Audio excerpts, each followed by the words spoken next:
ఇంకో బేబీ వస్తుంది కంగారు పడుకో.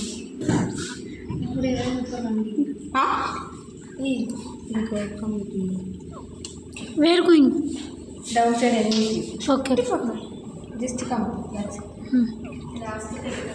రా రా రా రా అలా అక్కడ పెట్టు. తాగితే ఎన్నేసుకుంటు ఏమేది ఏం ప్రాబ్లం బేబీకి ప్రీటమ్ బేబీ 37 వీక్స్, అందుకే 36 వీక్స్ నో ప్రాబ్లమా, జస్ట్ 36 వీక్స్ కాబట్టి పట్టుకెళ్ళిపోతున్నాను. ప్రీటమ్ బేబీ కదా. ఇప్పుడు അവിടെ ഇങ്ങോട്ട് പറഞ്ഞുകൊടുക്കും നോക്കിക്കുന്ന ആട്ടി ఇంకో బేబీ వస్తుందిలే పట్టుకెళ్ళి. తీసుకో